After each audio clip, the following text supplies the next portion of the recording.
بسم الله الرحمن الرحيم والصلاة والسلام على أشرف المرسلين محمد بن عبد الله وعلى آله وصحبه وسلم تسليما كثيرا. السلام عليكم ورحمة الله تعالى وبركاته. Anga Haut Conseil Président Chérif Ousmane Hadan Madani Haïdara ka bunye konolala. Anga Haut Conseil Vice-Président ka bunye konolala. Anga Haut Conseil Secrétaire Général ani Bureau Mogo Bela Jelen ka bunye konolala. Anga Almamiu ananga karamogo munumbe kene ka ulu ka bunye konolala. An faw anan baw minnu bɛ kɛnɛ kan olu ka bonya kɔnɔla la an bɛ foli lase bɛɛ lajɛlen ma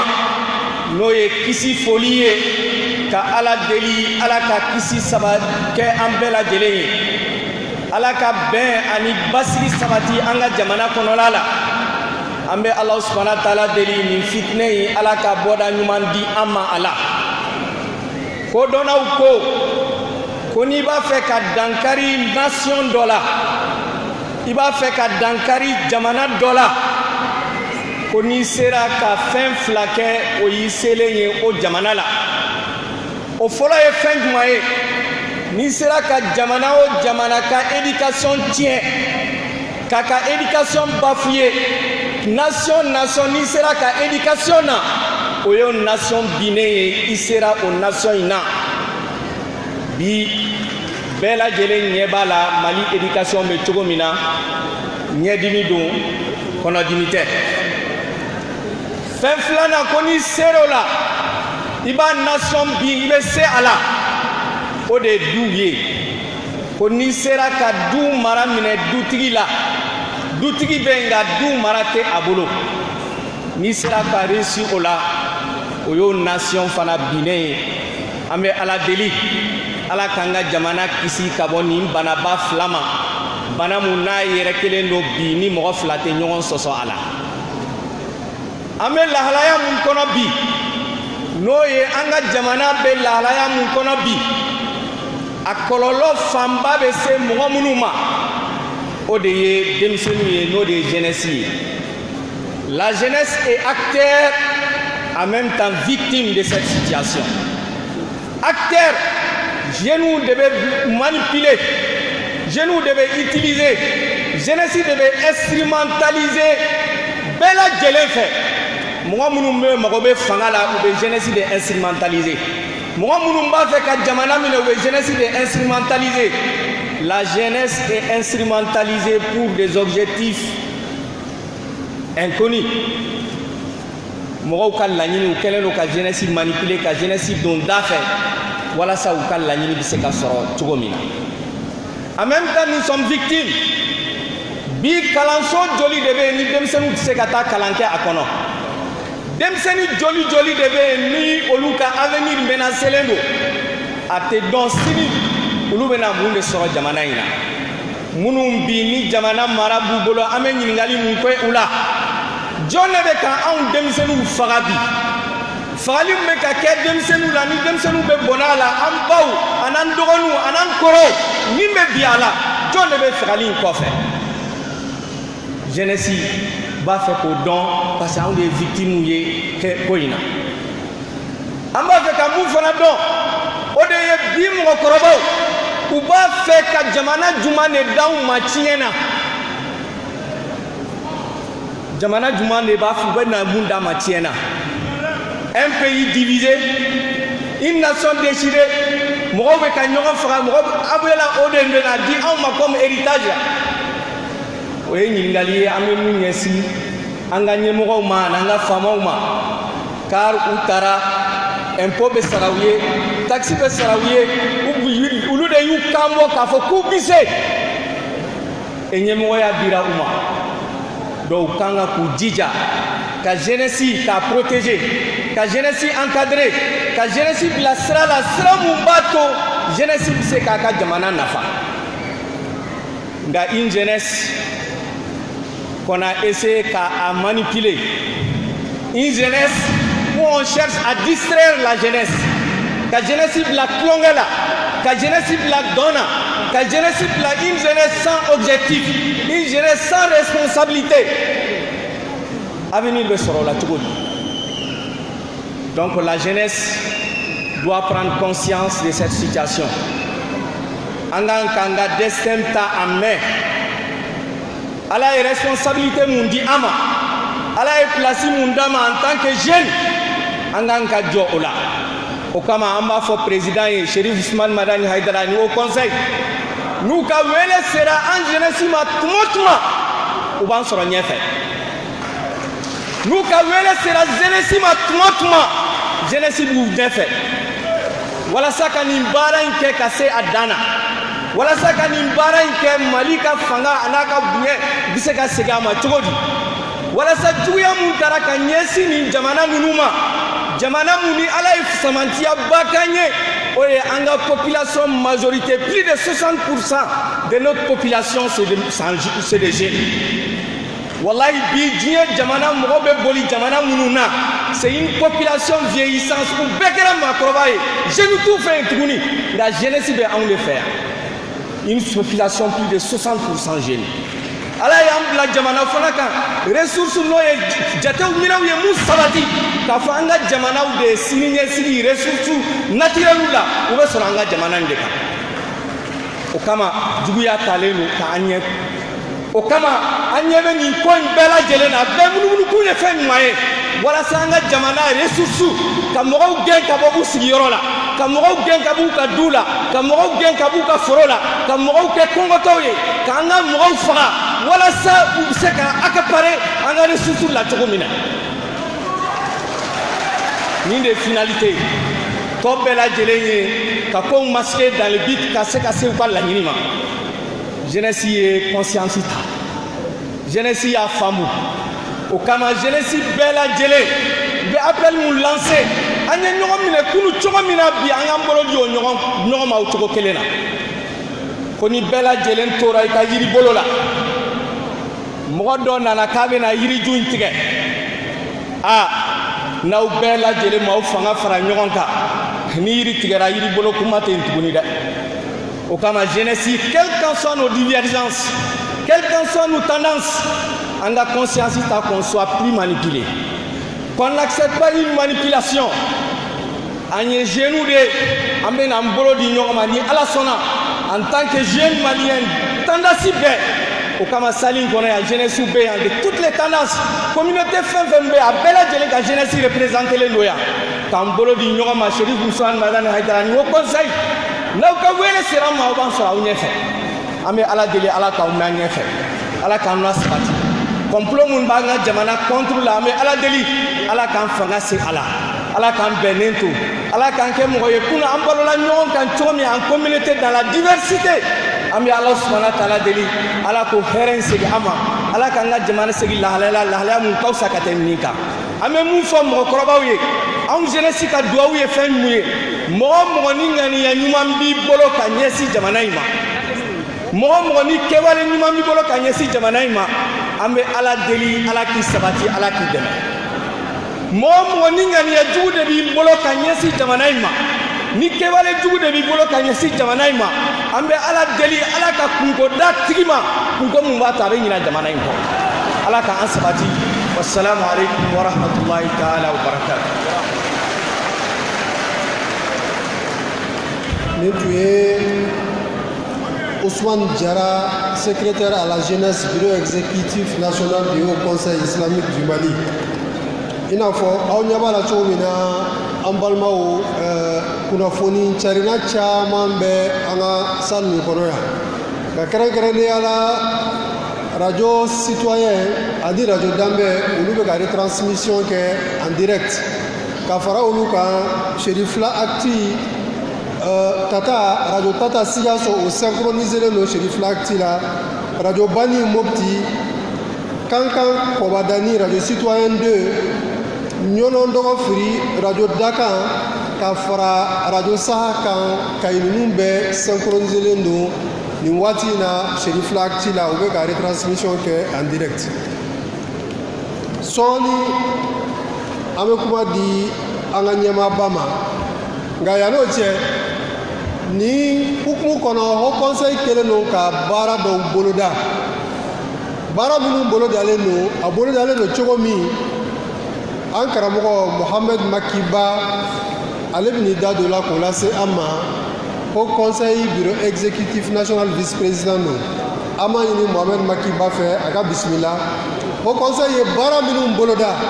walasa jamana bɛ se k'a yɛrɛ sɔrɔ ka bɔ nin situation kɔnɔ ale bɛna o lase an ma an b'aw hakili jigin Orange Money numéro 76 76 79 88 Makiba bisimila.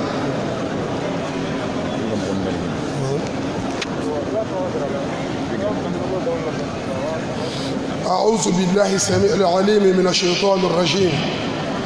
بسم الله الرحمن الرحيم والحمد لله رب العالمين والصلاة والسلام على المبعوث رحمة للعالمين أمبالباو أمي ألفو ألمي أتو أنغي من كنين بسوء مدينة بيدوني دومي نتاركو مانغ نيناكو parce que Haut Conseil islamique du Mali président Chérif Souleymane Hadara congrès bana Haut Conseil ka congrès bani de sungolo donna ɲɔgɔn na sungolo bana Haut Conseil islamique ka activité fɔlɔ baaraba fɔlɔ o de ye nin sigi ye ko jamana bi crise min kɔnɔ jamana bi degun min kɔnɔ ko an ka essayer ka kuma jamanadenw fɛ an ka maa wɛrɛ ti na jamana in jɔ an de b'a jɔ kunu cɛw y'u ka baara kɛ kunu olu taara olu tɛna bi baara kɛ anw bɛ min kɛ bi sini o de bi na kɛ k'an juger ne bɛ fɛn fɔlɔ min fɔ n kɔrɔ n'o ye Madu Tarawele a ye kuma dɔ fɔ n bɛ wele bila an bɛɛ ma diinɛ ɲɛmɔgɔ politiki mɔgɔ ɲɛmaa ni kɔma fɛn min filɛ an kan nin ye ala nɔ dɔ n'an yɛrɛ nɔ min b'a la ala nɔ o t'a la inna Allaha la yughayyiru ma bi qawmin hatta yughayyiru ma bi anfusihim nin jamana in hakilisigi min tun b'a kɔnɔ basigi min tun b'a kɔnɔ dunkafa min tun b'a kɔnɔ bi an ka hakilisigi nana yɛlɛma ni manaforoko ni tira an b'a yɛrɛ ɲini peut-être tɛ se ka tibiri kɔngɔ bɛ mɔgɔw la minɔgɔ bɛ mɔgɔw la maliyɛn bɛɛ kɛra delikɛla ye maa bɛ ka delili kɛ bɛ min laada tɛ deli de kɔrɔlen jamana yɛrɛ ɲini kana kɛ saraka deli jamana ye kɔngɔ ni minɔgɔ ani kɔnɔguwan se bɛ min ye o kɔnɔguwannen don se tɛ min ye o kɔnɔguwannen don bɛɛ kelen dɔ bi n bɛ taa yɔrɔ jumɛn ni sigiyɔrɔ jumɛn ye ala ye an bɛn o de la jarabili min kɔnɔ dɔnnibaw diinɛmɔgɔw politikimɔgɔw an k'an ka segin ala ma mun ye an bɛn nin dingɛ in kɔnɔ an ka tuubi an ka segin ala ma o de ye fɛn fɔlɔ an bɛ min ɲini parce que degun ni tɔɔrɔ min bɛ an kan maa dama n'a ɲini ka comportement ma yɛlɛma ala t'a ta yɛlɛma mali kɔnɔ bi jogo juguya min bɛ mali kɔnɔ ala ko tɛ modèle min bɛ mali kɔnɔ bi ala dimi ka modèle min bɛ mali kɔnɔ bi hali firawuna tile la a kun tɛ yen bɛɛ ɲɛ b'a la bɛɛ Sayyidina Ali ibn Abi Talib ko kullama ahdasa al-ibadu min az-zunubi ma lam yakunu ya'malun ahdasa Allah ta'ala min al-iqabi ma lam yakunu ya'lamun n'an ye ala boy ko ni defow jogo tiɲɛna a tɛ jurumu kɔrɔ minnu kɛ gulɔmisow jɛnasow barisow tɔɲɔniw kɛnɛkanda ko a kun ni jurumu modèle min kɛ kɔrɔlen n'a y'o kɛ ko an n'a lajaba fana modèle kura bɛɛ lajɛlen ne bɛ fɛn fɔlɔ min fɔ an ka segin ala ma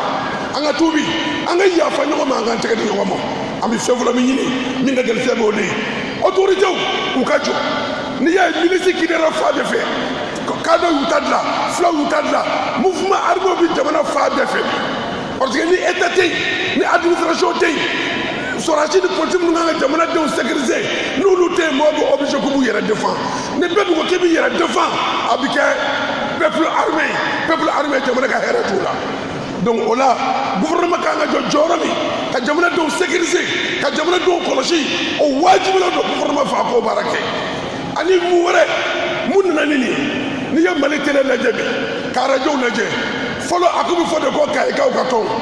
a bɛ fɔ de ko sikatokaw ka tɔn association de développement de Kidal association de développement de Direy association de développement de Ɲɔnɔ tɔn minnu nana mi sigi dugu ka développement kama mais n'i ye mali télé lajɛ bi a bɔr'o la siya bɛɛ ka tɔn sigira bolo kɔnɔ siya bɛɛ kado y'u ka tɔn dilan fila y'u ta dilan bamanan y'u ta dilan boso y'u ta dilan a bɔr'o la jamu kelen o kelen bɛ mali kɔnɔ bi a bɛɛ a ka tɔn dilan tarawelelakaw ka tɔn balakaw ka tɔn jamu o jamu bɛ yen bɛɛ bɛ k'i ka tɔn dilan culturellement nin ye bɔrɔtɔ de y'an ka jamana na sinankunya min tun bɛ an fɛ yen kɔrɔlen nimɔgɔya min tun bɛ an fɛ yen bi a bɛɛ yɛlɛmalen don ka ka fitinɛ ka don an ni ɲɔgɔn cɛ fɛn min bɛ an fɛ bi ka filaw ka fini don a kan na ka taa kadɔ dugu ci filaw tɔgɔ la o de bɛ yen fila ni kadɔ ti ɲɔgɔn na dɛ ka kadɔ fini don ka donso fini don ka taa fila dugu ci walasa filaw ni kadɔ ka kunkari ɲɔgɔn na min bɛ bi ka taa kereciyɛ dugu ci ko silamɛw da kɛ dugu laban min cira mali kɔnɔ ni maa 30 ni kɔ sara la kereciyɛ dugu don mun don kereciyɛw silamɛw de nana fa walasa k'an yɛrɛ dama kunkari ɲɔgɔn na autorités sigilen ɲɛ b'a bɛɛ la u ti ka foyi kɛ min b'a bali ne bolo génocide min kɛra Rwanda Hutu ni Tutsi jagosa kunkari ɲɔgɔn na Iraki fɛn minnu tɛmɛnen ka diinɛw jɛra kunkari ɲɔgɔn na yan'u bɛ taa bɔ a kalama tuma min jugu bɛ an yɛrɛ bɛ ɲɔgɔn kan an ka da la ko fila ni kadɔ ti ɲɔgɔn na bamanan ni boso ti ɲɔgɔn na diinɛ maa ti ɲɔgɔn na jugu de donnen don an kan jugu min an t'a bɔ yɔrɔ dɔn u ma bɔ kabakolo la ka jigin dugukolo mun fɔlen o donna de aribu minnu bɛ yen moto minnu bɛ kɛ a tata kɛ a bɛɛ bɛ don Bamako de fɛ a bɛɛ bɛ don Mali kɔnɔnaw de fɛ o bɛ don yɔrɔ jumɛn o kan ka sécuriser olu ɲɛw kan ka ɲini kuma laban na o ye Haut Conseil islamique du Mali a ka nin sigi kɔfɛ ko an k'an tɛgɛ di ɲɔgɔn ma an ka ɲɔgɔn minɛ maa minnu nalen don k'u nalen don an dɛmɛ que ce soit MINUSMA Barkhane u ni cɛ u ni baraji mais olu bɛna kuma min crise bi yɔrɔ min bi a kun don o yɔrɔ la olu bɛna lafiya min kun bɛ yen ka k'u nali ɲɛ bi o tɛ yen donc o la sigi ka kuma diinɛ ɲɛmɔgɔ Haut Conseil islamique du Mali ka programme na dɔgɔkun nata kɔnɔ ko an bɛ fɛ o structure ba minnu bɛ yen sigi ka kɛ ni o kuma kɛ kɛ n'u ye jeliya bɔra yɔrɔ jumɛn mun bɛ bi a ɲɛ ka fɔ an ɲɛna ani autorités ka sigi a ka dɔn mun bɛ yen injustice maa minnu minɛ n'u bɛ ka don kaso la tiɲɛ kan ni nkalon kan a k'o ɲɛ ka dɔn fo maliyɛn bɛɛ k'a tɛgɛ di ɲɔgɔn ma ka kuma ɲɔgɔn fɛ walasa degun min b'an kan an bɛ se ka bɔ a kɔnɔ cogo min don nataw la Haut Conseil islamique b'a ɲini de président bi yan a ɲinina président fɛ k'a ɲini bureau national fɛ an ka sigi ni Barkhane ye sigi ka kɛ ni MINUSMA ye sigi ka kɛ ni Union européenne ye sigi ka ni président de la république ye fɛn min bɛ a réalité a ɲɛ ka fɔ jamanadenw ye sani a bonya n'an ka dɔnta n'an ka faamuya ma don nataw la donc o la an bɛ ala deli jamana ye ala k'a basigi maa min bɛ Mali basigi ɲini ala k'i dɛmɛ maa min b'a ɲini k'i bɛ jamana in dɔ fili ala ka dɔ fili yɛrɛ de la ala ka jamana bɔ wa akhiru da'wana ani alhamdulillahi rabbil alamin.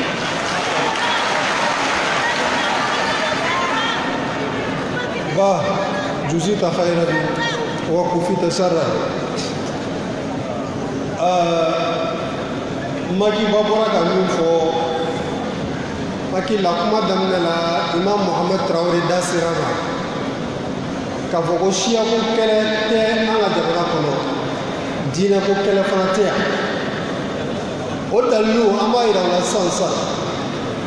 Jina Dogon a ɲɛmɔgɔba bɛ yan Capital Pulaku ɲɛmɔgɔba fana bɛ yan u b'an ka kɛnɛ kan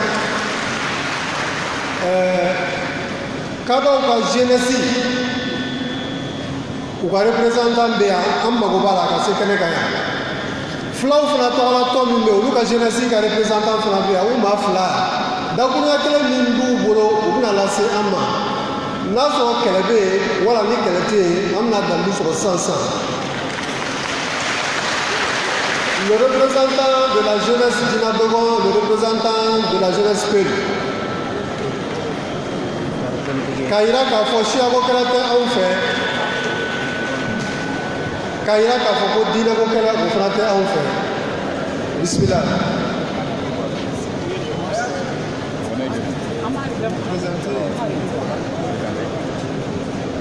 Assalamu alaikum.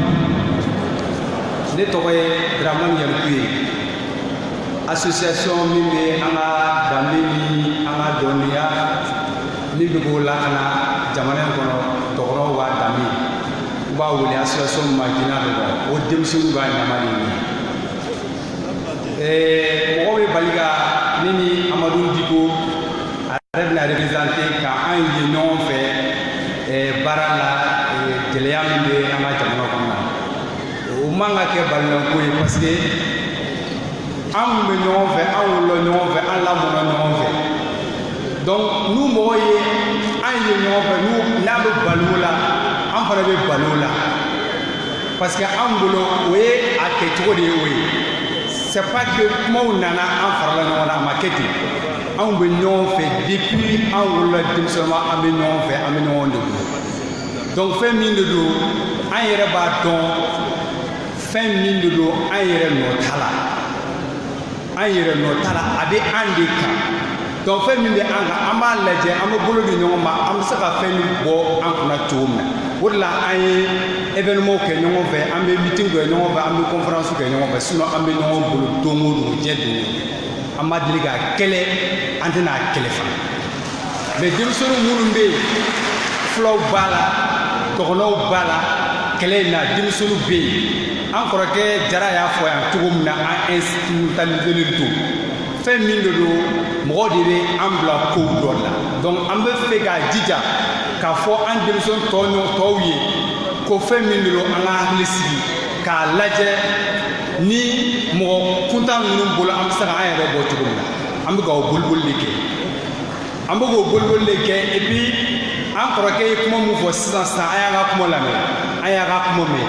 o conseil président a ye an wele yɔrɔ o yɔrɔ min na an jɔlen don an bɛ taa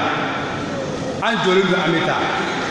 fɛn min de don na an ma wuli ka jɔ a bɛ dabiri an da la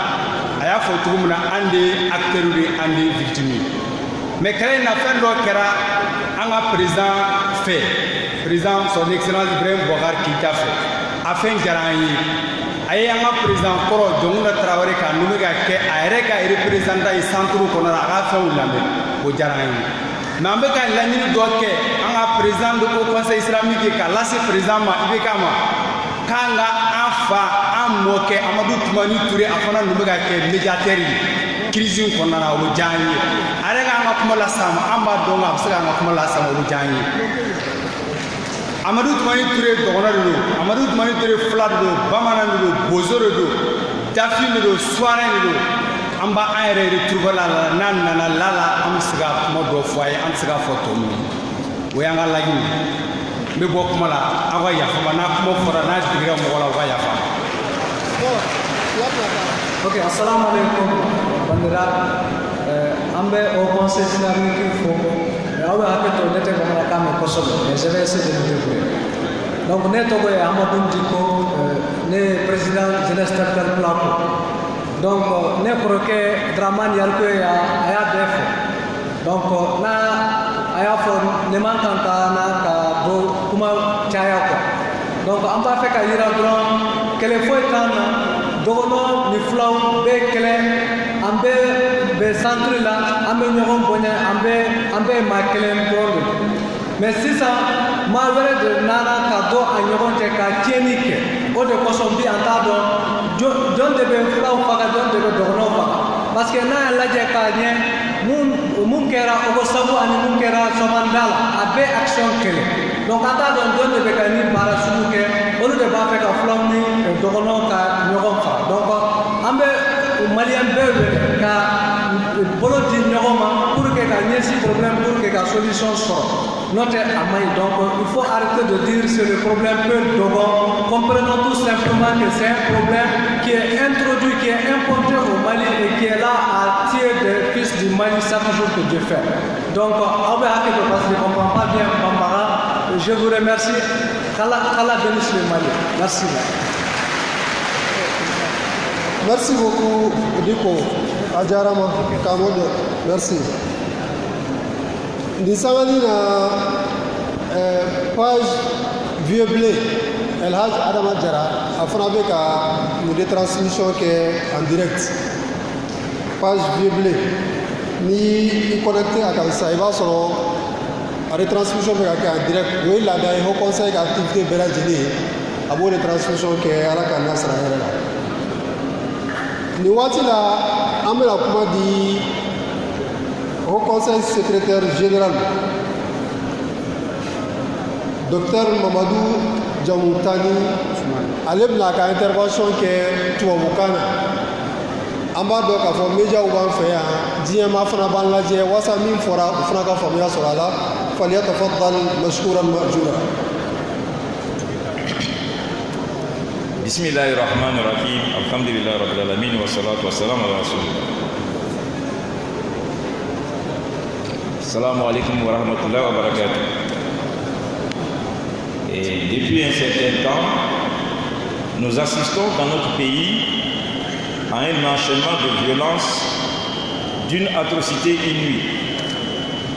Parti du Nord, il y a quelques années, ces violences ont aujourd'hui atteint le centre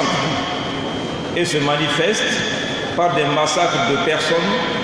d'abattage d'animaux et de destruction des maisons et divers biens. Aujourd'hui, les Maliens s'interrogent. Pourquoi ces massacres? Qui sont les tueurs? Pourquoi ne sont-ils jamais identifiés, arrêtés et jugés? Le Haut Conseil islamique du Mali ne le dira jamais assez. La protection des personnes et de leurs biens fait partie des grandes missions régaliennes de l'État. Les populations victimes des massacres ont appelé au secours des heures durant lorsqu'elles ont été attaquées. Mais l'État n'a pas répondu à leur appel. Alors, elles ont été brûlées et avec elles, leurs animaux et tous leurs biens matériels. Ces compatriotes qui nous ont quittés, qui nous ont dévancés dans d'autres mondes, assurément, auraient bien voulu nous quitter autrement le Mali qu'ils ont aimé et qu'ils ont servi. Le manque d'assistance aux populations et l'absence de l'État dans plusieurs parties du territoire national ne sont rien d'autre qu'une démission de l'État. Aujourd'hui, les Maliens s'interrogent. Pour appuyer les forces armées maliennes dans la lutte contre le terrorisme et l'insécurité, la communauté internationale a mobilisé des troupes venues de divers pays. Leur nombre tourne autour, semble-t-il, de 14 000. Mais hélas, la situation sécuritaire du pays se dégrade de jour en jour et l'atrocité des massacres est de plus en plus cruelle. Oui, aujourd'hui, les Maliens s'interrogent. Le Haut Conseil islamique du Mali lance un appel à toutes les Maliennes, à tous les Maliens, à toutes les forces vives de la nation, à un sursaut national pour stopper l'écoulement du sang des innocents. Le Haut Conseil islamique du Mali dénoncera toute action, toute volonté, toute politique de qui que ce soit susceptible de constituer un obstacle au sursaut national. Le Haut Conseil islamique du Mali vous remercie. Assalamu alaikum wa rahmatullahi wa barakatuh.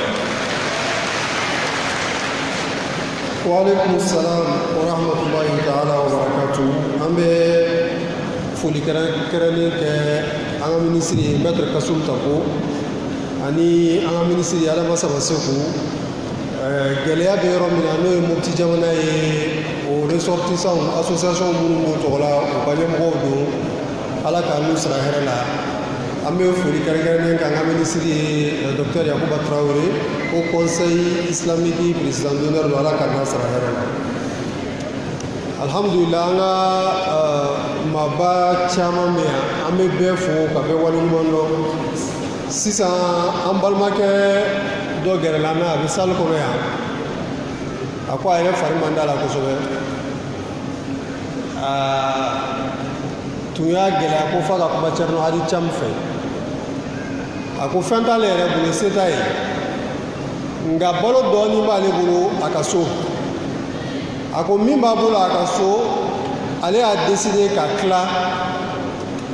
ka kaba bɔrɔ kelen a b'a di Serif Usman Madani Hayidara ma a k'a fara dɛmɛ ninnu kan o dɔɔni min b'a bolo ko k'a fɔ Thierno Thiam ani kuntalakaw k'a b'a bila u ka disposition na a y'a ka numéro de téléphone di an ma a sigiyɔrɔ bɛnnen don Ɲamakɔrɔ Jalobugu ma a ka numéro de téléphone b'an bolo 79 43 84 81 ale yɛrɛ tɔgɔ Usman Magasuba a ko fɛn t'a bolo nka fitinin min b'a bolo a b'o tila a n'a balima sɛgɛnbagatɔw cɛ ala k'an n'a sara hɛrɛ la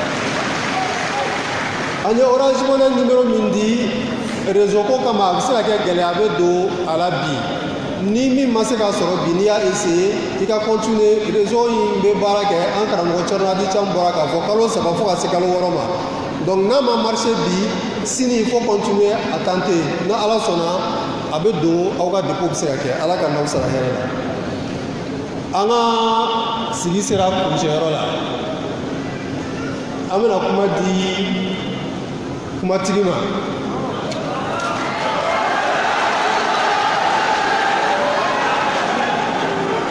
o faamuna o conseil islamique ɲɛmaaba samahatu sheikh asayid asharif Usman Madam Haidara a y'an wele an nana ka wele jaabi dakuruɲɛ kelen min b'a yɛrɛ bolo k'a fara kuma ninnu kan a bɛ n'o lase o tuma falyatafaddal mashkuran ma'jura Haidara.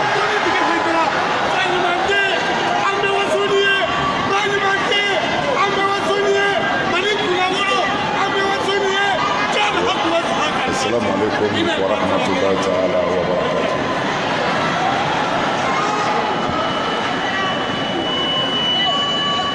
Aslameo kuma jantinye bolo bolo kuma bana. Min bɛ o ye k'an ka invité d'honneur fo. Mɔgɔba minnu y'u ka baara bila cɛw la musow la. Kana fara an ka nin kɛnɛ in kan an b'u fo bɛɛ b'a dɔn sɔgɔmada in na nali kun ma nɔgɔ yan nka wele kama bonya kama an ka mɔgɔba ninnu bɛɛ y'u ka baara bila ka wuli kana fara o conseil islamique kan a ka nin baara in a bɛ wajibi an kan an ka olu fo k'u waleɲuman dɔn faso ko de don mɛ u sara bɛ ala bolo kuma jan tɛ kuma bɛɛ fɔra min kan ka fɔ minnu bilala la u y'a fɔ min bɛ ɲini fana o y'o de ye an bɛ se ka min fara a kan dɔrɔn an balima minnu n'u sigiyɔrɔw bila n'olu ye réfugié ye a fɔra u bɛ degun kɔnɔ Mopti mara la ani yɔrɔ wɛrɛw la ani Bamako yan an ka fɛn fɔlɔ ka kan ka kɛ k'an ɲɛsin olu ka lafiya ɲini ni balima ye tɔɔrɔ sɔrɔ a bɛ wajibi ye de ka i k'a mabɔn sini ka jan o bɛ ala de bolo o kɔfɛ an bɛ waati min na samiyɛ de sanji nacogo mɔgɔw nisɔndiyalenba t'a la an karamɔgɔw ye min fɔ n'o ye kunutu ye seli la ka waati dɔ ta seli kɔnɔ ka kuma ala fɛ a bɛ a janto o la o kɔfɛ an y'a fɔ ka kɔrɔ silamɛya nana jogo de kama kerecɛnya nana jogo de kama danbe nana jogo de kama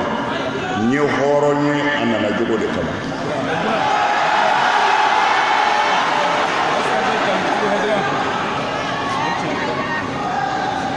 dekun fɛn o fɛn bɛ an kan bi dekun fɛn o fɛn bɛ an ka jamana kan bi bɔyɔrɔ foyi t'a la jogo don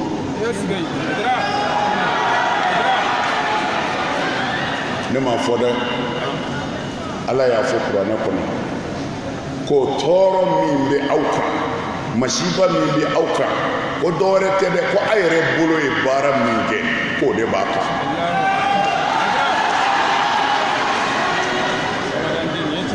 nin ye ala kumakan de sinjiw tigɛra innocents fagara minnu ti foyi kalama u fagara ni u bana ɲɔgɔn na an balimaw kumana minisimaw o n'a ɲɔgɔnna caman bi an fɛ yan sɔrɔdasi min bi yan dunan sɔrɔdasi min bi yan dunan sɔrɔdasi min nana fara mali kan maa 10,000 ni kɔ de don mɔgɔ 10,000 ani kɔ mɛ ka sɔrɔ u mana min bi sen na hali bi o de bi sen a juguyara o yɛrɛ an ti jalaki bi olu ka fɔlɔ dɛ la nan dɛmɛ wara kun ka y'i yɛrɛ bolo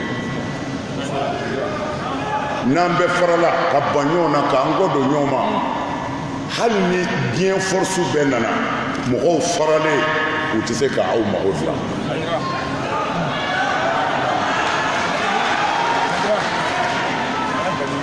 mɛ wallahi ni an bɛnna k'an tɛgɛ don ɲɔgɔn bolo bi ka nin yɔrɔ ɲini bɔ a la k'a kɛ faso ko ye mali bi bɔ ta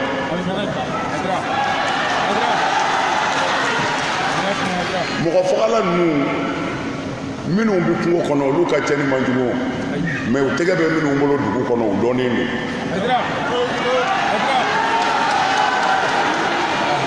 alors mun bɛna n'o ye nin yɔrɔ ɲini ani bɛnbaliya n'o banna jamana in kɔnɔ an bɛ tɔɔrɔ o tɔɔrɔ la ala b'a wuli anw ka baara ye diinɛ ko baara de ye an tɛ se k'o falen foyi la o tuma na anw ka kuranɛ ye min fɔ an ye an ka kira ye min fɔ an ye an ka dɔnnibaaw y'an bila sira min kan bɛn tɛ yɔrɔ o yɔrɔ ala ka hinɛ tɛ yen wa ni jogo tiɲɛna yɔrɔ o yɔrɔ ala ka balaw de bɛ yen jogo tiɲɛna karamɔgɔw a ye wulibali fɔ ala ka jɔn ye wa ma ala rasul illa al balagh a ye ci se ni min y'a mɛn a banna ni min m'a mɛn ala k'o ci se dɔrɔn an bɛ cogo min na bi bɛɛ b'a dɔn bɛɛ bɛ mali dɔn a bɛ cogo min na n'anw ye ji sɔrɔ o ye ala ka ɲɛmaya de ye wallahi ni sa nana yan ala ɲɛna a ma don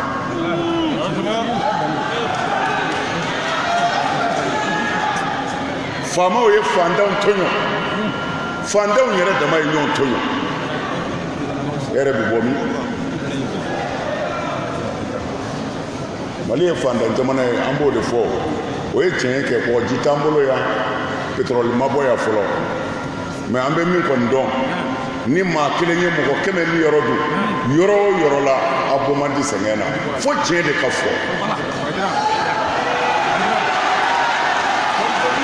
mɛ n ka tɛ bi tiɲɛ ma dɛ anw ye nin fɔ a san 40 ye nin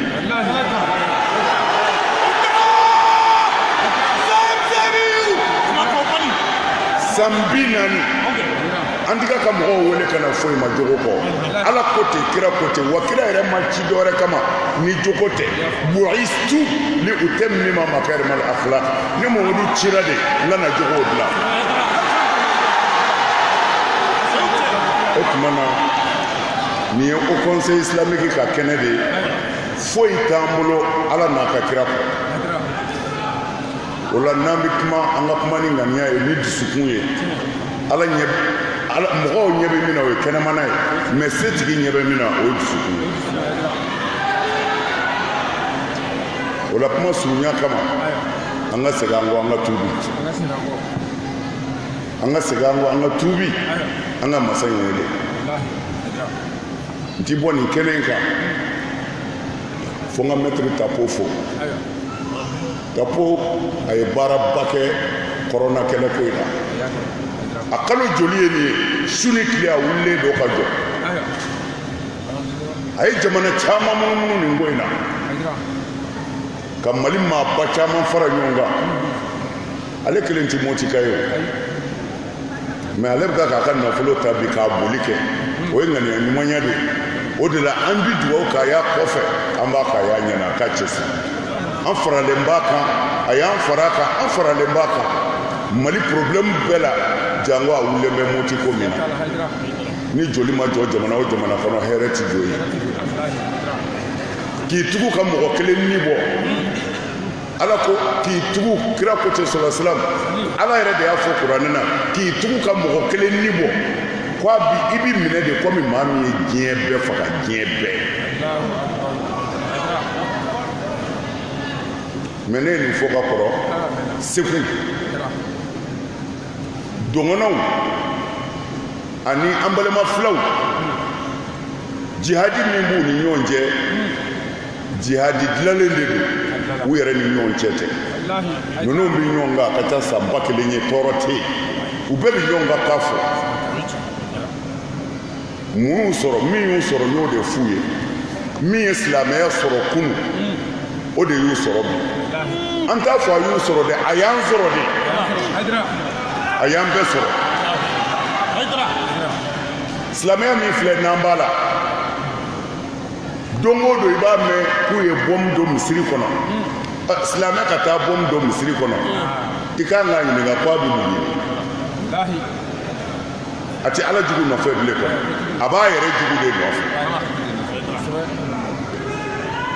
ni nana nin kiriyera ka don silamɛya la cogo di kuma surunya don ala kira sallallahu alaihi wasallam a bɛɛ b'a dɔn a nana ni weleda min ye a koyara nafigiw ye a koyara jogojuguw ye a koyara yiribadunaw ye u ye fɛɛrɛ bɛɛ kɛ kira nɔfɛ ala y'u dɛsɛ o la mais o jɛkulu kelenw minnu bɛ fɛ ka kira yɛrɛ faga olu de bɛ ka seli a nɔfɛ a ka misiri mais tuma min na kira banna sallallahu alaihi wasallam abubakar siddiq radiyallahu anhu sayyidina abubakar bɛ na mais abubakar nalen a ye tarikuw lajɛ bɛ na abubakar sara cogo di k'u y'an empoisonné de kira ka khalifa fɔlɔ a fagara de jeni fɛ selilaw minnu bɛ misiri kɔnɔ jɔn nana kɔfɛ sayyidina umar el farouk a ye ɲininkali kɛ sayyidina umar fagara cogo min abu lulatul majusi de ye biɲɛ don a kɔnɔ misiri kɔnɔ ka sɔrɔ a bɛ ka seli ni mɔgɔ ye sayyidina umar fagara ta de kira ka sahabaw bɛ ka janfa ka faga ta n bɛ fɛ ka min fɔ mun donna dongɔnɔw ni filaw cɛ kɛlɛ tɛ o fɛn dɔ de dilanna ka corow kan n'u m'u yɛrɛ retrouver u bɛ tila ka nimisa bilahi u bɛ tila ka nimisa Sayyidina Umar fagalen Sayyidina Usman nana Ibn Affan o Sayyidina Usman silamɛ nafigi dɔw bi seli u bi sun u nana ko Usman jogo man ɲi a ye nin kɛ tan a ye nin kɛ tan ko fɔ an ka bɔ ɲɛmɔgɔya la o mankan wulila a sera dɔrɔn ko ɲɛmɔgɔya dama tɛ an ka faga Sayyidina Usman fagara Zulhaya Usman fagara Usman fagale nafigiw wulila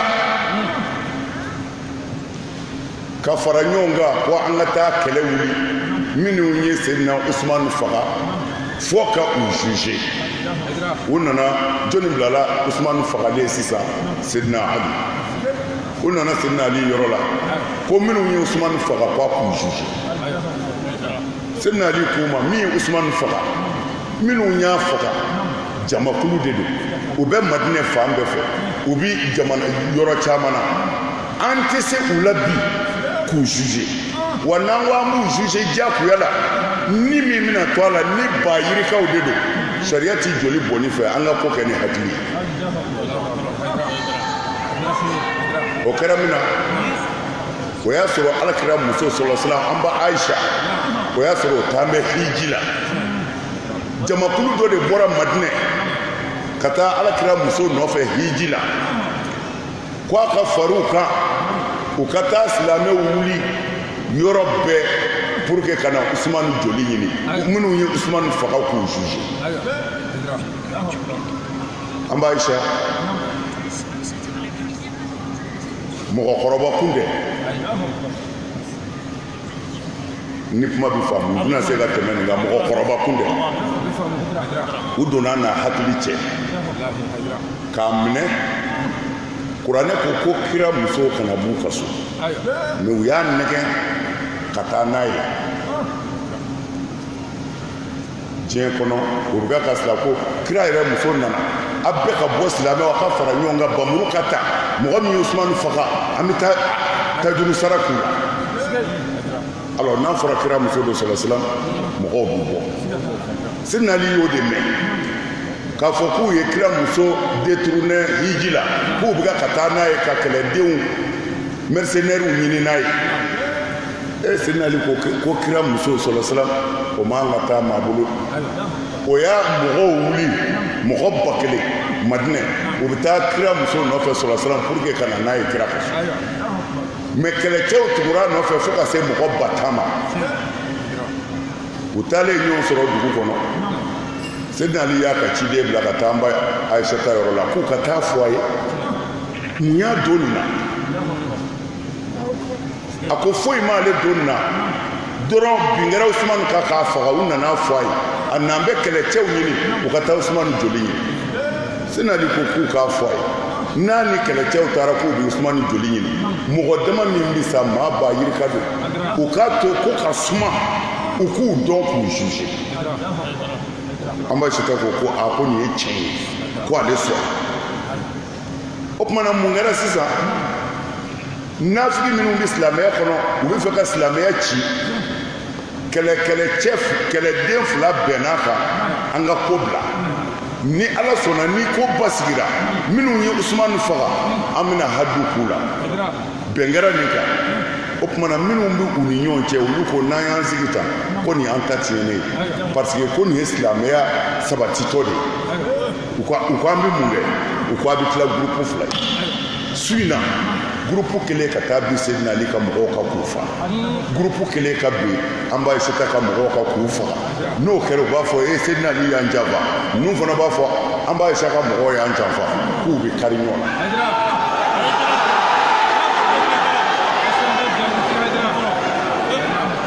ne b'a dɔn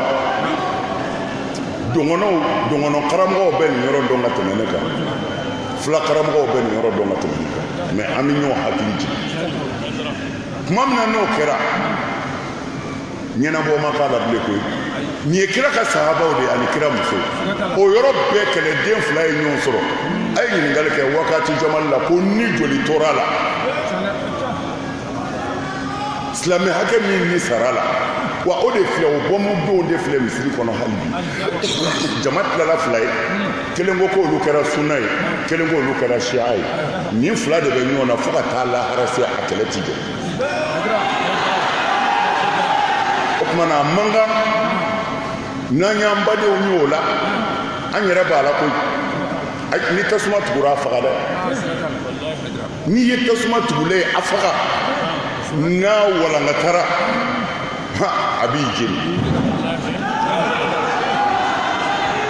n'a walankatara a b'i jeni dɛ o la maliyɛn si man kan ka sigi k'a fɔ ko kadɔw ni filaw de bɛ ɲɔgɔn na non maliyɛnw de bɛ ɲɔgɔn na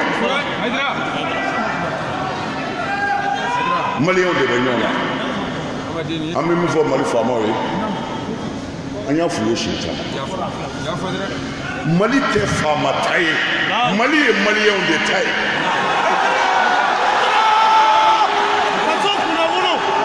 alors an bɛ min ɲini u k'a to ni mɔgɔw ka bila u k'a to ni mɔgɔw ka sigi anw sɛgɛnnen don n y'a fɔ président ye juma misiri la u ka sira dɔ yira an na hali n'an t'ale sɔrɔ a ka mɔgɔ dɔ yira an na an bɛ min sɔrɔ tɔɲɔlenw de bɛ se anw ma n tɔɲɔna bin kɛra n ka du bɛna ci an ka quartier bɛna ci u bɛna an ka so bɛɛ ci boli bɛ kɛ k'anw de sɛgɛrɛ anw tɛ faama ye u b'an sɛgɛrɛ ala tɔgɔ de a jɛra maa min ye a ma diya maa min ye Mali tɛ silamɛ jamana ye nka silamɛw de ka caya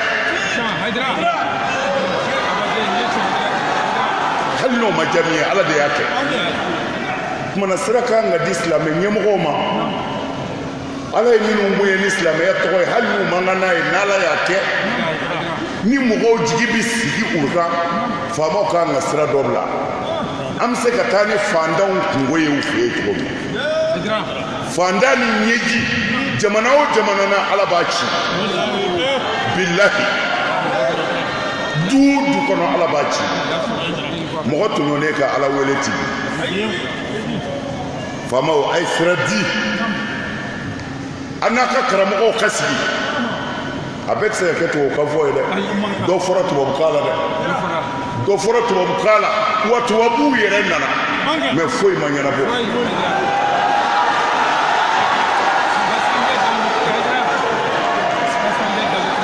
an bɛ min f'u ye faamaw écoutez aussi les chefs religieux que ce soit musulman ou chrétien a ye diinɛtigiw lamɛn mali faamaw a y'a to an ka kuma fɛ min b'an kan an yɛrɛ nɔ don n'an seginna an kɔ ala bɛ segin in udtum udna ala ye nin de fɔ kuranɛ kɔnɔ n'an seginna a kɔ ne yɛrɛ ala bɛ segin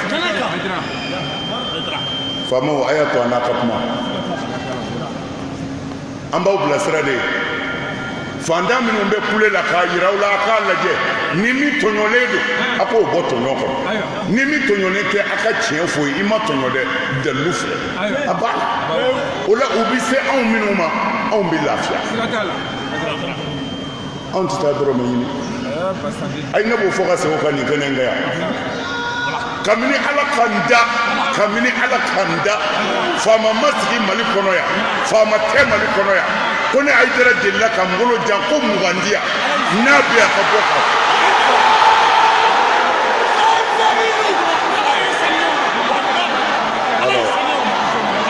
ko in sera tiɲɛfɔɲɔgɔn ye yɛrɛ ma sa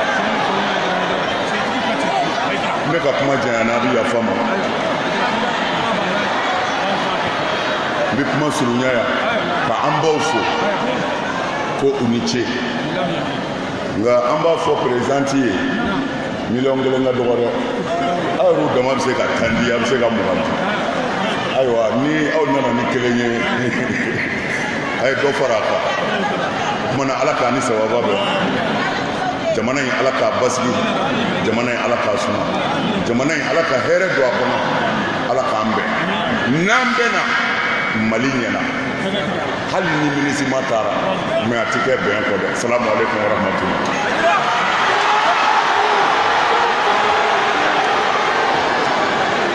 Waalaikum salam wa rahmatulah wa barakatuh.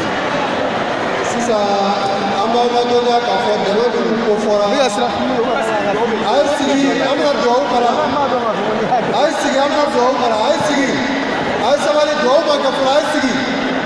a ye sigi an bɛna dugawu kɛ a ye sigi an bɛna dugawu kɛ perezan ma taa perezan yɛrɛ bɛ yen a ma bɔ fɔlɔ an ka sigi dɛmɛ bɛ fara ɲɔgɔn kan haut conseil siège la imama siège ka fara an ka misiriw kan ani INAFEM siège ani AMIP siège n'aw sera misiri o misiri la aw b'a lase alimami ma k'a da nin ko in kan a bɛ se n'ala fɛ an ka alimamiba n'o ye imam Mahamadu Fode Sise l'imama président a bɛna dugawu k'an ye ni jama mana fara ɲɔgɔn kan yɔrɔ o yɔrɔ a dugawu bɛ jaabi o tuma an kana perese an ko dugawu kɔnɔ an ko dugawu minɛ an ka sɔrɔ ka yɛrɛkɛ an ka sira di alimami ma a bɛna dugawu kɛ o tuma an bɛ sɔrɔ ka taa mɛn la ɲɔgɔn ye. ayiwa lajɛbagaw ni lamɛnbagaw ni ne kɛra aw garisɛgɛ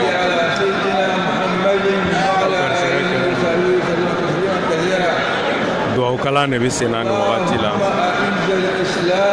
imama ɲɛmɔgɔba fɛ ale bɛ ka dugawu de kalan nin wagati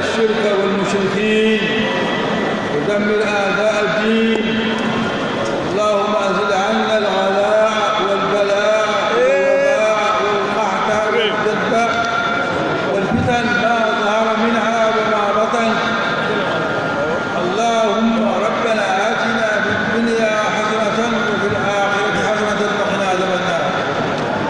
ربنا لا تزغ قلوبنا بعد إذ هديتنا وهب لنا من لدنك رحمة إنك أنت الوهاب ربنا ظلمنا أنفسنا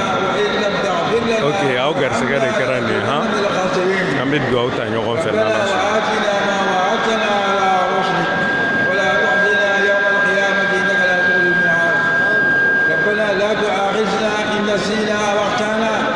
ربنا ولا تحمل علينا إصرا كما حملته على الذين من قبلنا ربنا ولا تحملنا ما لا طاقة لنا به واعف عنا واغفر لنا وارحمنا أنت مولينا فانصرنا على القوم الكافرين اللهم صل على سيدنا محمد صلاة تنجينا بها من جميع الأهوال والآفات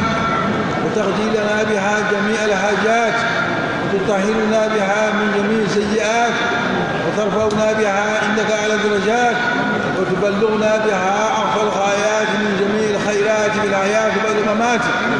إنك مجيب الدعوات يا عزيز يا غفار يا وهاب يا رزاق يا فتاح يا الله يا رب العالمين إن الله وملائكته يصلون على النبي يا أيها الذين آمنوا صلوا عليه وسلموا تسليما صلى الله عليه وعلى آله وصحبه وسلم تسليما سبحان ربك رب العزة عما يصفون وسلام على المرسلين والحمد لله رب العالمين ما شاء الله. ayiwa ni ala sɔnna an bɛna lajɛ n'an sera ka mɔgɔba damadɔ sɔrɔ n'u ka wasa n'u ka nisɔndiya kan dakuruɲɛ fila lase yan.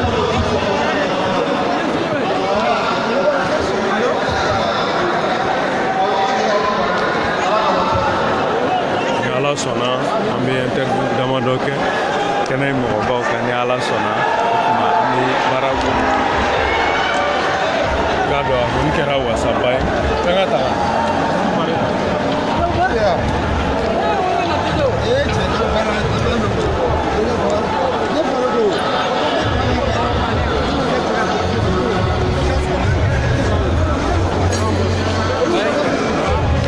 cɛ ka mikoro ka ca kojugu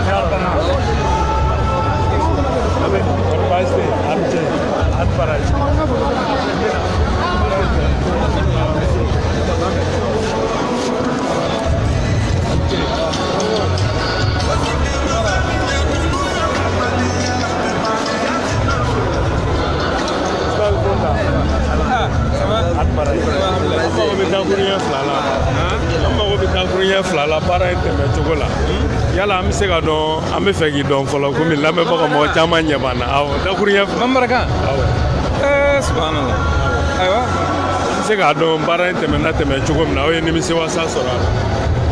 Bon, en fait, vraiment, ni ye jama ye donc a bɛ wasa mais a hakili la comme vraiment silamɛw bɛɛ de kan ka wuli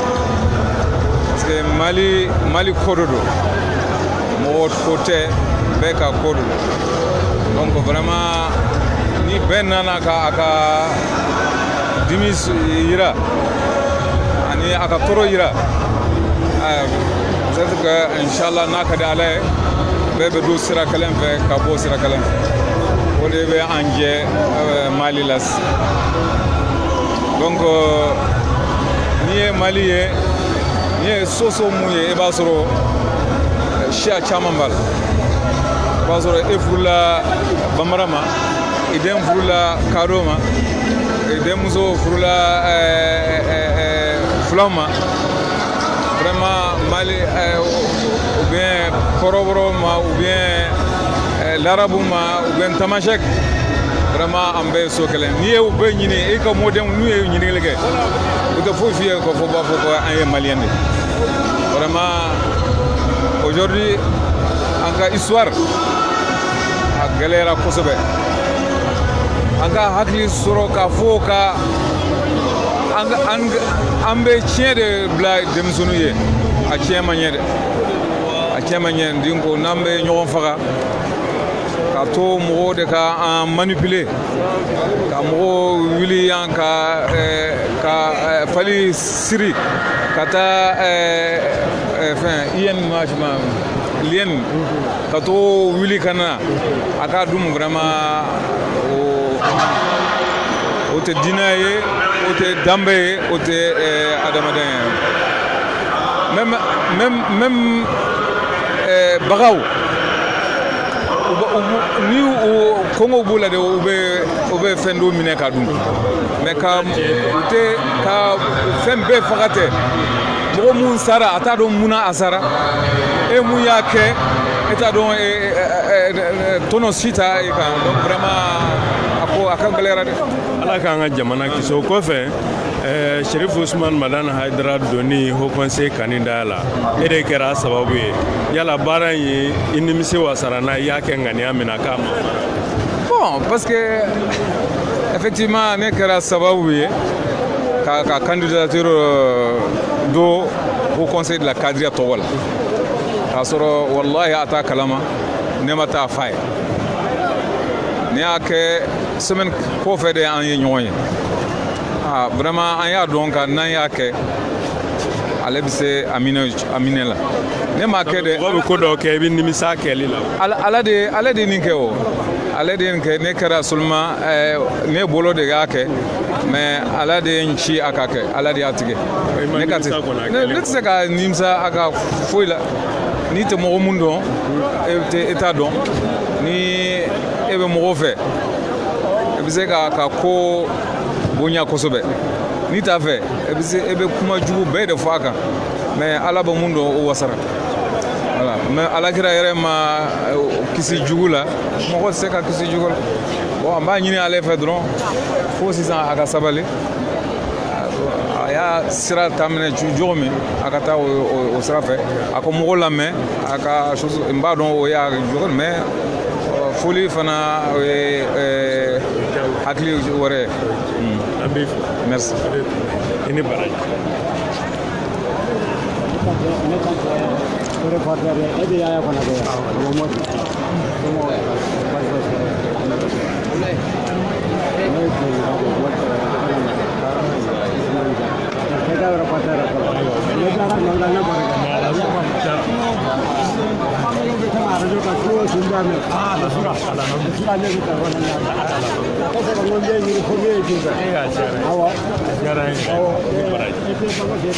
o tuma lajɛbagaw ni lamɛnbagaw ni ala sɔnna ni aw garisɛgɛ kɛra mɔgɔkɔrɔba minnu y'a ye dɛ ala sɔnna aw garisɛgɛ mana kɛ min ye aw bɛ n'o dɔw sɔrɔ mɔgɔbaw ka kuma na kɛnɛ kɔnɔ yan ni ala sɔnna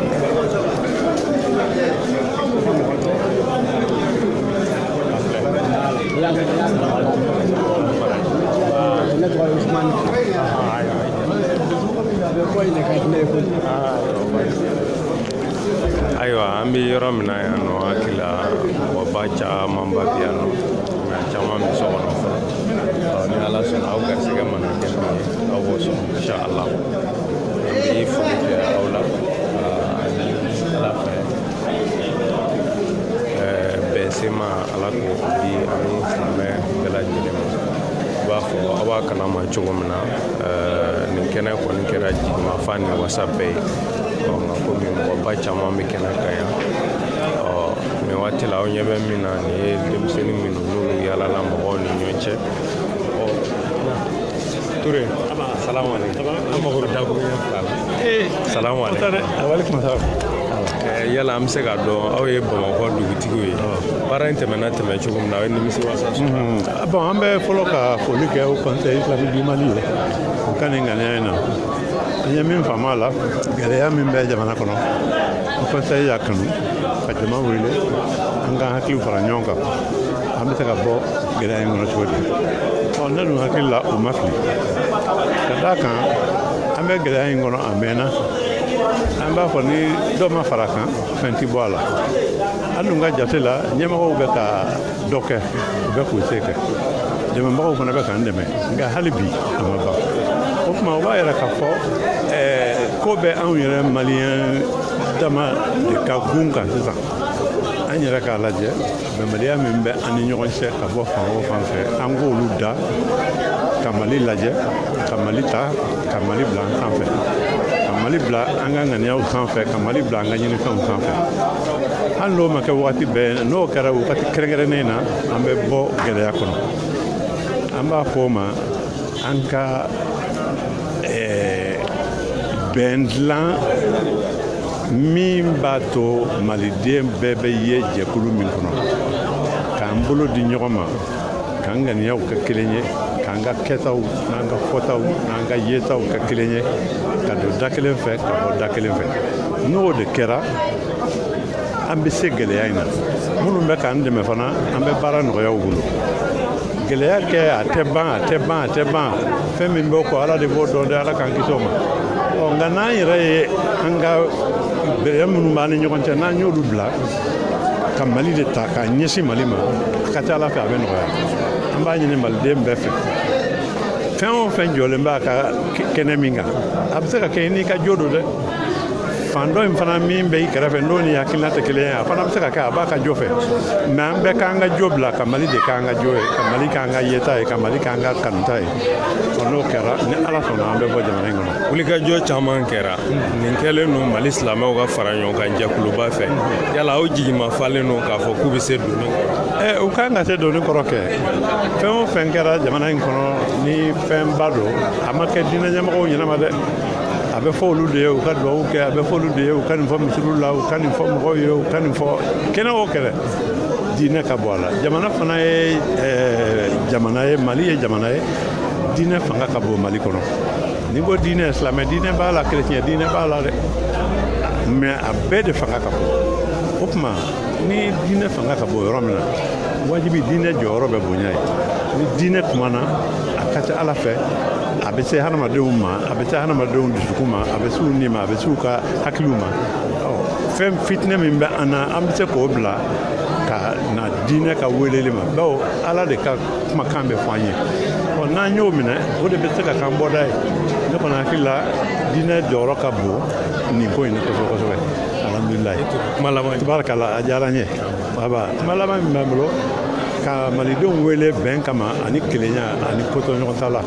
walasa ka Mali ka kelenya sabati ka malidenw ka balimaya sabati k'u ka bɛn sabati ka ta Kayi fo Kidal Mali ye kelen ye sibiri kelen kana bɔ a la o bɛɛ lajɛlen o bɛ sɔrɔ an yɛrɛ ka bɛn de la an dɛmɛbagaw fana a bɛ baara nɔgɔya u ma n'o tɛ dɔ kɛra sa alhamdulilayi ko dɔ kuma sera tabarakala bamanankan mɛnnaw ko ten awɔ i yɛrɛ an b'a ni ce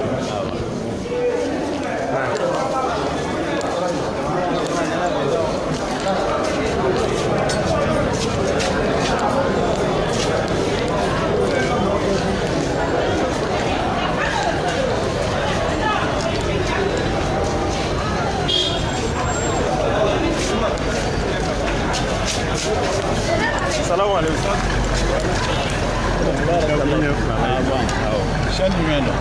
An bɛ sirifilati kan direct radio Wɔrɔsɔ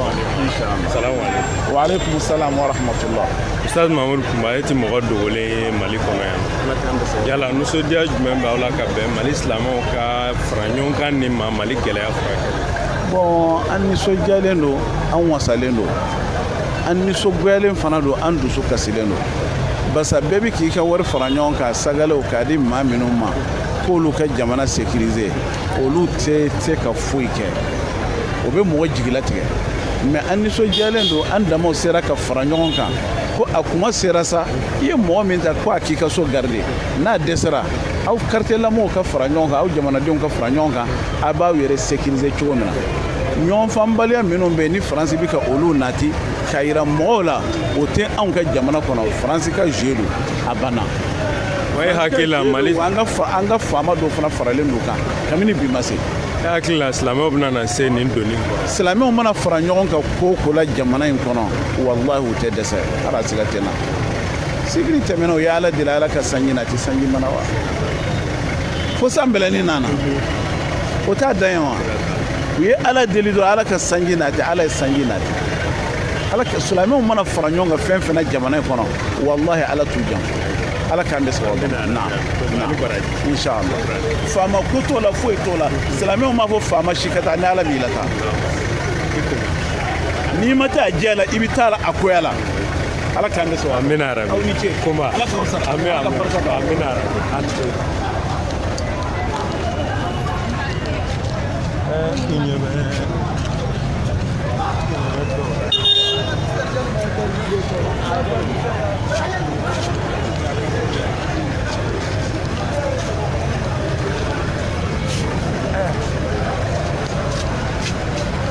Ustaz Makiba e tun mago bɛ dakuruɲɛ fila la e dun mobili kɔnɔ a ka taa yala aw wasara ni baara tɛmɛ cogo ye n'an wasara Dieu merci hakili la aw bɛna na se donni kɔrɔ donni fɛnkɛ tɛ dɛ non donni fɛnkɛ tɛ mais donni girin d'a ma ata an ka capacité ni sanfɛla cɛ an bɛ se fɛn wɛrɛ min ka bon ni nin ala ni maa min bɛ conseil ɲɛfɛ bi ne seri sɔrɔ seru sɔrɔ dana dara n'an bɛ jɛra k'an tɛgɛ d'a ma k'an dusukun n'an ŋaniya ka kelen fɛn min ka bon ni n'an bɛn'o kɛ parce que don bɛɛ bɛ hakili sigi nin ye lancement de don nataw la an bɛna bɔ ka taa 26 mars la an bɛna don Mali région bɛɛ kɔnɔ walasa Maliyɛnw k'u tɛgɛ di ɲɔgɔn ma o de ye programme nata ye ala ka dɛmɛ kɛ ala k'an to da kelen fɛ ala k'an bɔ da kelen fɛ ala k'an bɔ si jugu la ala k'u ka kalaya bɔ kosɔn sirifu huruma kosɔn sɔli ala ma ne dɔgɔ suman ka wele o jɔsi ka bon a kelen don k'an ka samara bɔ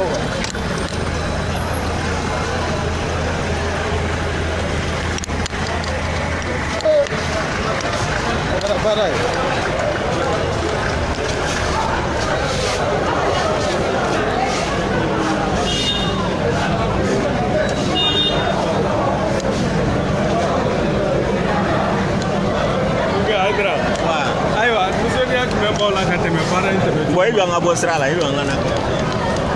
mun fa Haidara ni ala sɔnna ani ale bɛna na dakuruɲɛ fila fɔ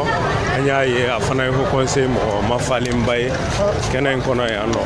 o la nisɔndiya min bɛ u yɛrɛ la ka bɛn baara yɛrɛ tɛmɛcogo ma ani jigimafa min b'u la ani hakilatigɛ kan minnu b'u bolo ka yira Mali silamɛ bɛɛ lajɛlen na. Salamu alaikum. Walaikum salam wa rahmatullahi wa barakatuh. Ustaz mun fa Haidara baara tɛmɛna tɛmɛcogo min na yala aw wasa. Bon an wasara nisɔndiya b'an bolo parce que nisɔndiya ye mun ye fɔlɔ an ye ala tanu k'ala barikada o conseil bureaucrate min sigila n'a président Cheikh Ousmane Madani Haidara ye an ye maaw wele jamana situation na k'a fɔ jamana bɛ lahala min na ka kuma o kan a y'a ye maa minnu kumana Traoré maa o maa kumana kɛnɛ kan o conseil ye réunion de kɛ ka bɛnkan kɛ kuma minnu kan o conseil bɛɛ lajɛlen ka kumakan de don ka kumakan d'u da a si ma kuma n'a yɛrɛ ka hakilila personnel ye a bɛɛ kumana jama ka bɛnkan kuma de kan k'o lase jamanadenw ma parce que fo mɔgɔw ka fɛn min faamu bi Mali bɛ dingɛ min kɔnɔ an kana ɲɔgɔn nɛgɛ Mali bɛ janfa de kɔnɔ a bɛ janfa de kɔnɔ jamana in bɛ maracogo dɔ de la bi marabaaw b'an na mais maa wɛrɛ de bɛ ka jamana diriger dugu ma jamanadenw tɛ fɛn min kalama an yɛrɛ b'a fɛ an b'a fɛ k'o de si dɔn ani jɔn de fana bɛ ka maaw fa parce que bɛɛ b'a dɔn kadɔ ni fila tɛ ɲɔgɔn na bamanan tɛ ɲɔgɔn na an ka sigiw la fololakɛlaw bɛ yen misi bɛ don foro la an b'o kari ɲɔgɔn cɛ hali ni fagali bɛ bɔ a kɛlɛ la maa kelen maa fila o ni nin kɛcogow tɛ kelen ye mɔgɔw bɛ muru ni fɛnw bɛ se ka kɛ kɛlɛ bɛ fitinɛ maa kelen bɛ se ka dɔrɔn maa fila bɛ se ka to a la mais ni fagalicogo jugu nin ye de maa dɔw de nalen bɛ u b'a fɛ k'an ka jamana richesse n'a fɛn ta otage la ka jamanadenw diverser crise daminɛna Kidali de jɔn bɛ Kidali ko kuma bɛ maliyɛnw fɛ bi sanu bɛ bɔ la ye Kidali richesse bɛɛ bɛ ka bɔ Mali yɛrɛ t'a dɔn fɛn min maliyɛnw t'a dɔn fɛn min bɛ fɔ mɔgɔw t'a kalama maa tɛ yen u bɔr'o la fɛnɛ maaw tɛ fɛn min kalama centre min n'a bɛ ka nalen o kɛlɛ fɛnɛ ɲɛsinnen bɛ fɛn min ma centre ye bagan mara yɔrɔba de ye sɛnɛ ni fɛn minnu bɛ yen n'i ye kɔngɔ bila jamana la jamana bɛ dɛsɛ sanfɛla o tɛ sɛnɛkɛyɔrɔ ye mais dugujukɔrɔ nafolo bɛ yen sɛnɛ bɛ kɛ yɔrɔ min na ni mɔgɔw bɛ balo ni jamanadenw ni bɛ se ka lafiya u ye fitinɛ fɛnɛ natɔ yɔrɔ la ka mɔgɔw hakili wuli i y'a ye u bɛ taa mɔgɔw sɔrɔ u ka foro kɔnɔ k'u faga filaw bɛ taa sɔrɔ n'u ka misi u b'a bɛɛ gɛn ka filaw faga ka misiw gɛn ka tɛnɛ ka misi yɛrɛ faga yɔrɔ i b'a fɔ hali olu tɛ misi gɛnnaw ye misisow ye donc ko wɛrɛ de bɛ yen an y'a ɲini an b'a fɛ jamana kɔnɔ a ka dɔn jɔn bɛ ka maa fa parce que Mali an kana ɲɔgɔn nɛgɛ faama ta tɛ Faransi ta tɛ Mali ye MINUSMA ta tɛ Mali ye communauté internationale ta tɛ Mali ye Mali ye maliyɛnw de ta ye anw de b'a fɔ an ka jamana an b'a fɛ an ka jamana ka kɛ kɛcogo min na an ka jamana an mago b'a la bi jelibɔn b'an ka jamana kɔnɔ n'an t'a jeli bɔn cogo dɔ jelibɔn in ka jɔ bi hakilisigi ka na an ka jamana kɔnɔ an tɛna sigi ka jamana faama lajɛ o de y'a to i y'a kuma min fɔra an ko anw de ka impôt bɛ minɛ ka di jamana faamaw ma an de ka taxes bɛ minɛ anw de bɛ ka faama balo an de bɛ ka fanga balo mais anw lakani na sécurité le wajibi ye jamana faamaw ma an ka sɔrɔdasi minnu bɛ yen fɛnɛ jamana lakanali fɛnɛ ka fɛn fɛn d'u ma u ka jamana lakana fɛnɛ o fɛnɛ ka kɛ parce que an ka jamana an bɛ ka min faamu hali an ka sɔrɔdasiw u se t'u yɛrɛ la parce que nin bɛɛ tɛ se ka ɲɛfɔ maa tɛ se k'a don ko in bɛɛ détail la k'a di maaw ma. Ustaz mun fɔ Haidara an y'a ye aw samana Cherif Ousmane Madani Haidara nɔfɛ a ka kɛ haut conseil ɲɛmɔgɔ ye nin wulikajɔ minnu bɛ sen na yala aw y'a dabɔ jigiya min kama a bɛ ka mafa la wa. ouais bon Cherif n'i y'a ye an ko Cherif ka o se président jigiya min don bɛɛ b'a dɔn parce que nin baara minnu n'a ɲɔgɔnna bɛ kɛ an tɛ ɲɔgɔn nɛgɛ maa o maa bɛ yen ni ala ma fɔni k'i yɛrɛ ye k'i kɛ maa ye i wasalen bɛ n'i yɛrɛ ye i wasalen bɛ n'i ka kɛta i wasalen bɛ ni ala ka latigɛw ye i tɛ se ka nin baara sugu kɛ maa o maa bɛ yen n'i b'a fɛ ka baara kɛ i b'i jigi da jamana faama dɔ i b'i jigi da mɔgɔ wɛrɛw de kan n'i y'o maa o maa bila a tɛ se ka baara in kɛ n'i y'a nana ni sirifu ye parce que an dan b'a la a bɛ se ka baara in kɛ parce que ala y'a kɛ maa ye a wasalen bɛ n'a yɛrɛ ye a mago tɛ faama ka wari la a mago tɛ foyi la ni ala ye min d'a ma n'a ka kalandenw diinɛ baara la bon an dan b'a la a bɛ se k'an ka baara in kɛ. doni girin min n'aw filɛ nin ye ka o ta ɲɔgɔn fɛ sa hakili aw bɛna se doni. n'an dan b'a la ni ala na kɛra sɔnna an y'an kɔ sɛbɛn ala de la ni ala tala ma dɛsɛ anw tɛ dɛsɛ parce que maa o maa bɛ yen maaw ɲinɛna nin de kɔ ala madenw ɲinɛna kojugu ala yɛrɛ kɔ k'an ka sécurité n'an ka fɛn bɛɛ di américains ni nanzara ni communauté internationale ma an filɛ kamana gan de kɔnɔ. mais n'an seginna ala tala ma ka segin ala ka kira ma k'an kɔ sɛbɛn ala la i mana don o doni tɛ kɔ sɛbɛn kɔ la ala b'i dɛmɛ o doni t'ale la maaw dusukun bɛ ala tala de bolo jelibɔ minnu bɛ ka kɛ maa minnu bɛ k'a bila ɲɔgɔn na u dusukun bɛ ala de bolo ni an y'an kɔ sɛbɛn ala min na ka kuma olu mɔgɔ fɛ ni ala farala ka barika don an ka kumakan na ala b'u dusukun janfaba minnu bɛ janfa la janfa bɛ da kɔnɔ kan minnu bɛ ka mɔgɔw bila su dugu ma dugu o dugu bɛ dugutigi bɛɛ bɛ ka dugu dɔn e bɛ dugu min na maa minnu wolola e filankulu fɛn fɛn bɛ dugu kɔnɔ a bɛɛ bɛ ɲɔgɔn dɔn ni dunan nana dugu kɔnɔ a dɔnnen don ni jamanadenw ye ɲɔgɔn kan minɛ janfa min bɛ jamana kɔnɔ janfa in bɛ bɔ yen a kɛra jamana wɛrɛw la o mun y'olu se jamanadenw nana faamu yen k'a fɔ mɔgɔ wɛrɛ de bɛ k'u bila ɲɔgɔn na an ka président n'o Seru Madana Yɛrɛ ye jamanaw la Irak ni jamana wɛrɛw la u bɛ taa don misiriw kɔnɔ sunamaw ka misiri ka bɔn bila ko siyaw y'a don u bɛ taa don siyaw ka misiri kɔnɔ ko sunamaw ye bɔn bila olu nana sigi k'a faamu an bɛɛ ye silamɛ kelenw ye an k'an tɛgɛ di ɲɔgɔn ma ka nin bɔn dɔw b'a ɲini u y'o hakili sɔrɔ don min na i ma Irak bɛ ka lafiya parce que maa wɛrɛ de tun bɛ ka nin kɛ ni diinɛ tɔgɔ ye donc an bɛ k'a faamu fila ni dɔgɔnɔw bɛ ka faga ani mɔgɔ min bɛ faga ni diinɛ tɔgɔ ye diinɛtigiw tɛ filaw tɛ dɔgɔnɔw tɛ maa wɛrɛw de bɛ ka na jamana in kɔnɔ u tɛ ala fɛ u tɛ ala kira fɛ ka profiter jamana situation désastre la ani gouvernement tɛ yɔrɔ mun na ka jamana kun kari ɲɔgɔn na an bɛ ala de deli fanga min doni min dira Seru Madana Yɛrɛ ma kelen tɛ a n'anw de jɛ ɲɔgɔn ye baara ɲɔgɔn ye équipe in na n'ala na kɛra sɔnna anw ye layidu min ta fana an b'a dɛmɛ baara in tɛ to a kelen bolo parce que baara ka ca kelen bolo mais au conseil équipe bɛɛ lajɛlen a n'a ka vice président fɛn fɛn bɛ ani conseil bureau fɛn fɛn bɛ yen ani communauté musulman fɛn fɛn bɛ yen ni ala na kɛra sɔnna an bɛna doni ta a ɲinina fana dɛmɛ ka ɲini silamɛw k'a dɔn an bɛ baara o baara la fɔlɔ jamana n'u y'a kɔngɔ sisan réfugiés de bɛ na u bɛ na ni PAM ye dɛ u bɛ na ni ACR de u bɛ na ni Kurauru ye k'u bɛna ka jamana dɛmɛ olu natɔ ni ko wɛrɛw de bɛ na a ka jamana tɛ k'aw sago ye fiyewu an k'a to an ka jamanadenw mago bɛ dɛmɛ min na ka bɔ an yɛrɛ poche kɔnɔ maa wɛrɛ kana na n'a ka fɛn ye o dontɔ ka don ni fɛn wɛrɛ ye ka na an ka jamana tɔ bila kɔnɔ gan kɔnɔ kɔnɔ ka minɛn sigilen ta n'a ye an ka ala deli silamɛw ani alisilamɛw ani jamanadenw u ye hakilila ni faamuya min sɔrɔ ala ka barika don nin na meeting kɔni ye ko daminɛ de ye mais baara bɛna kɛ terrain kɔnɔ an ye fɛn dɔ fɛnɛ fɔ fɛnɛ ko ko bɛ n'an y'a dɔn mɔgɔ ma bɛ ko in jukɔrɔ o kɛra faama ye o kɛra politikima ye o kɛra tubabu ye o kɛra nansara o mana kɛ maa o maa ye an bɛ tila ka maliden bɛɛ lajɛlen k'i dénoncer k'a yira jamana janfaba ye karisa de ye n'o kɛra jamanaden min ye ale mɔden sa maa tɛ sɛgɛ fili la jamana in kɔnɔ bilen fɔlɔ o de tun y'an ka jamana laadakow ye o de janfa dɔgɔya bamananw ɲɔgɔn ni maa min ye janfa kɛ a bɛ da bɛɛ kɛnɛ na o dugu la ale mɔden tɛ muso sɔrɔ k'a furu ye an bɛ ala deli ala ka an fanga se ciba kan muso sallallahu alaihi wa sallam.